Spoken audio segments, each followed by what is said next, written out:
കുറേ നാളായിട്ട് ഉണ്ടാക്കണമെന്ന് വിചാരിക്കുന്ന ഒരു ഐറ്റമാണ് കേട്ടോ ഈ മൊമോസ്. ഞാൻ അത്ര മൊമോസ് ഫാനൊന്നും അല്ല, പക്ഷേ ഇത് ഉണ്ടാക്കിയ ശേഷം എൻ്റെ മോള് ഭയങ്കര ഫാനായി മാറിയേ.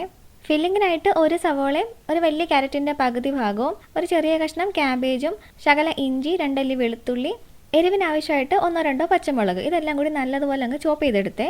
പിന്നെ ഉപ്പിട്ട് വേവിച്ച ചിക്കൻ പീസസ് ചോപ്പ് ചെയ്തതും കൂടി ചേർത്ത് കൊടുക്കുന്നുണ്ട്. പിന്നെ ആവശ്യത്തിന് ഉപ്പും കുറച്ച് കുരുമുളക് പൊടിയും മുളക് പൊടിയും ഒരു ശകലം വിനീഗറും ഒരു ടേബിൾ സ്പൂൺ സോയാ സോസും കൂടി ചേർത്ത് കൊടുത്തിട്ട് നന്നായിട്ട് അങ്ങ് മിക്സ് ചെയ്ത് മാറ്റി വയ്ക്കാവേ. ഇനി നമുക്കൊരു മാവ് തയ്യാറാക്കി എടുക്കണം. അത് നമ്മുടെ ചപ്പാത്തി മാവ് കുഴയ്ക്കുന്നത് പോലെ മൈദയിലോട്ട് കുറച്ച് ഉപ്പും ശകലം എണ്ണയും ആവശ്യത്തിന് വെള്ളം കൂടി ചേർത്ത് കുഴച്ചെടുത്ത് ഇതേപോലെ പരത്തിയെടുക്കണം കേട്ടോ. എന്നിട്ട് ചെറിയ ചെറിയ സർക്കിൾസ് അതിനകത്ത് നിന്ന് മുറിച്ചെടുക്കാം. ഇനി നമ്മുടെ ആ ഫില്ലിംഗ് ഉണ്ടല്ലോ, അത് കുറേശ്ശായിട്ട് വെച്ച് കൊടുത്തിട്ട് നമ്മുടെ മൊമോസൊക്കെ മടക്കുന്ന രീതിയിൽ അങ്ങ് ഫോൾഡ് ചെയ്തെടുക്കണം കേട്ടോ. പല രീതിയിൽ നമ്മളിത് ഫോൾഡ് ചെയ്തെടുക്കുമല്ലോ, ഞാൻ ഇതേപോലെയാണ് ചെയ്തെടുത്തത് കേട്ടോ. ഞാനിത് മടക്കിക്കൊണ്ടിരുന്നപ്പോൾ എൻ്റെ മോളും കൂടെ കൂടി കേട്ടോ. ഷിൻജാൻ്റെ അമ്മ ഇങ്ങനെയാണ് മടക്കുന്നതെന്ന് പറഞ്ഞിട്ട് അവൾ ഇതേപോലെ മടക്കി എടുത്തിട്ടുണ്ടായിരുന്നേ. ഈ ഒരു ഒറ്റ ഒരെണ്ണം മാത്രമേ ഞാൻ ഫോൾഡ് ചെയ്തിട്ടുണ്ടായിരുന്നുള്ളൂ, ബാക്കി മുഴുവനും മോളാണ് എനിക്ക് ഫോൾഡ് ചെയ്ത് തന്നതേ. ഇതേ കണ്ടോ, ഇതേപോലെ. ഇനി ഇതൊരു 10 മിനിറ്റ് നമുക്ക് ആവിയിലങ്ങ് വേവിച്ചെടുക്കാം കേട്ടോ.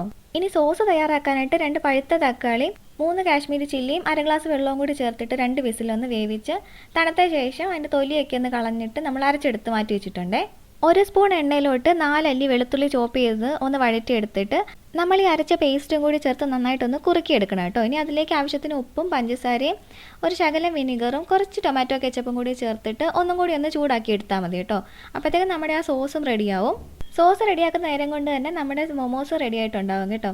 നല്ല ടേസ്റ്റാണ്. ഇനിയിപ്പോൾ മൊമോസ് കഴിക്കാനായിട്ട് കടയിലൊന്നും പോകേണ്ട ആവശ്യമൊന്നുമില്ല, നമുക്ക് തന്നെ വീട്ടിലുണ്ടാക്കി എടുക്കാമല്ലോ. അപ്പോൾ മറ്റൊരു വീഡിയോയിലൂടെ നമുക്ക് വീണ്ടും കാണാം. Bye bye.